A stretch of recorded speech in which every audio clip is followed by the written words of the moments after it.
So as promised, this video is going to cover what happens when supply and demand interact, how that interaction takes place, and what the outcome of it is on the open market. So in general, I think it's hard to differentiate the importance of this value from the previous one for your professional lives. Really, to understand value, we need to understand the interaction of supply and demand, but we can't understand that interaction if we don't understand why demand is downward sloping and why supply is upward sloping. So I think of the value of this video as being similar to the previous one in terms of your professional lives. In terms of thinking about how we make the world a better place, I think that this video is going to be more valuable in being able to connect supply and demand and different kinds of market forces that impact supply and demand to human well-being by analyzing the impact that equilibrium, market price, and quantity have on human welfare. And so we're going to make some assumptions about how that process takes place, but when those assumptions are made, we can directly view changes to human welfare by using the supply and demand framework. And we'll cover that towards the end of this video and going into the next couple of videos as well. And finally, this video is really what is going to allow you to predict and measure the changes of market forces, as well as being able to visualize which direction equilibrium conditions will change in response to a market force. So when we combine those two tables, which we viewed in the previous video, we note that the same laws apply here. We have the law of demand, law of supply, that when price is increasing from $1 per gallon all the way down to $2.20 per gallon, demand is going to be moving in the opposite direction, is going to be decreasing, and supply is going to be moving in the same direction. That's the quantity supplied is greater when the price is greater. And because these are going to be moving in opposite directions, there's going to be a price which sets equal the quantity demanded and the quantity supplied. And when the quantity supplied is equal to the quantity demanded, then we have an equilibrium quantity.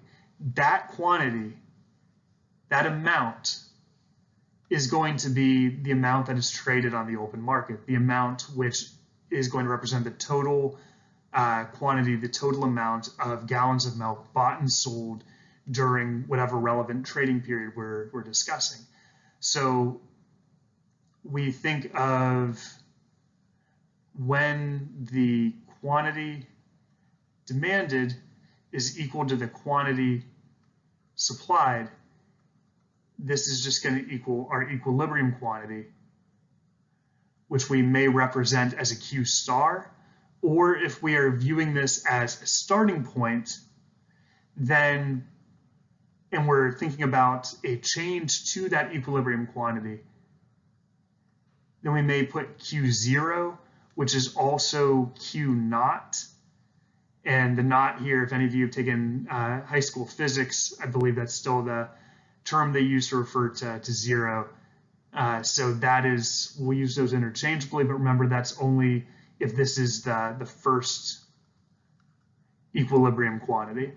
Typically, we will just use this Q star to represent equilibrium quantity. So this is also then the equilibrium price, which would follow the same conventions. It's P star, which if it's the first would be P naught. And we will see what this looks like graphically on the next slide. So once again, we can view the same information in tabular form and graphically. And when we do view it graphically, we can see that that measure of equilibrium quantity, our Q star, is given here at 600. And this is our Q star. And our P star is going to be the price which sets the quantity demanded equal to the quantity supplied. In this case, it's $1.40. and we will just put that P star there as a way to represent that is our equilibrium price. Now, there are some important lessons which we can take away from this graph and this illustration of the equilibrium price and quantity being optimal, being desired, being efficient.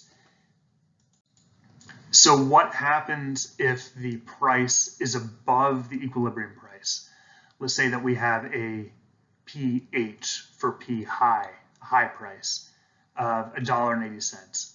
Well, at $1.80, if we read this graph vertically, then we'd say that $1.80, the quantity demanded is 500 million gallons.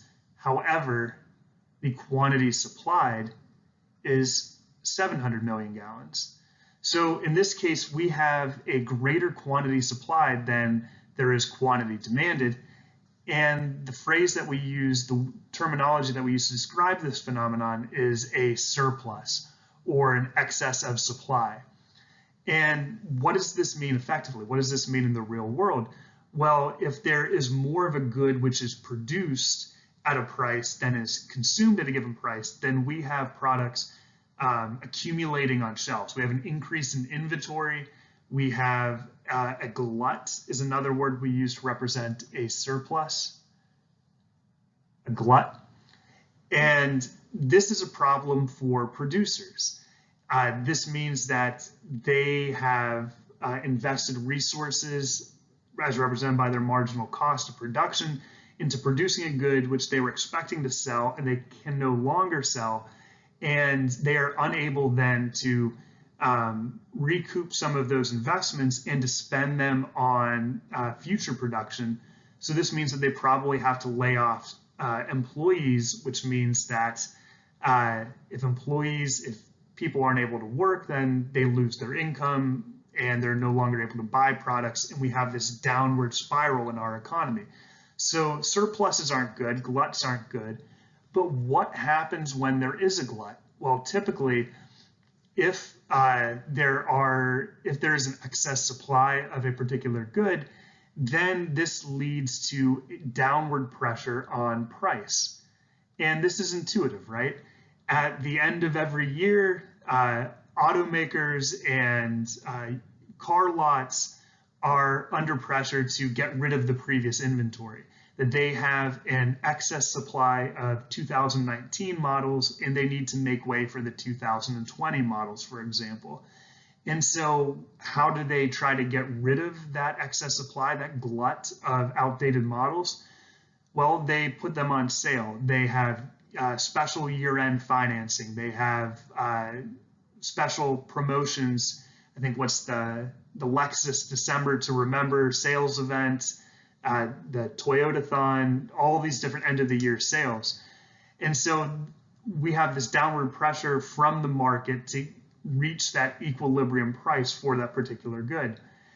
Now, this problem is just as bad if we have a price which is below the equilibrium price. So here we will call this PL for P low, and we can see that at a price of $1.20, then the quantity supplied is going to be somewhere between 500 and 600 million gallons. Let's call it 550 million gallons.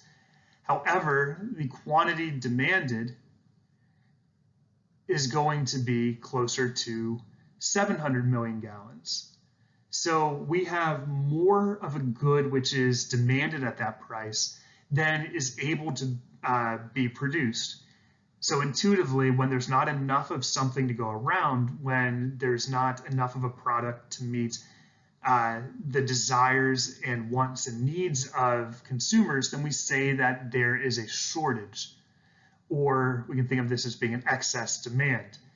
So obviously here the case in point for the example for this situation, we all just lived through back in the spring of 2020 when we had shortages of everything from toilet paper to Lysol to Clorox wipes to masks to hand sanitizer, that because the price was low enough and because there was an increase in demand due to consumer preferences and behavior and expectations, and we'll consider that in the next slide or a couple slides from now, then the price at which those goods were bought and sold was low enough to the point where the quantity demanded was going to be greater than the quantity supplied, that we weren't able to increase the production of those goods quickly enough.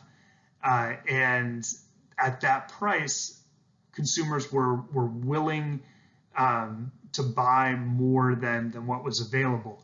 And so what happened then? Well, we saw stores like Menards jack up the prices on goods such as hand sanitizer and Clorox wipes, and they actually got scolded by the state of Michigan for doing this. So there was an upward pressure on prices to reach that equilibrium price that would have set the quantity demanded equal to the quantity supplied.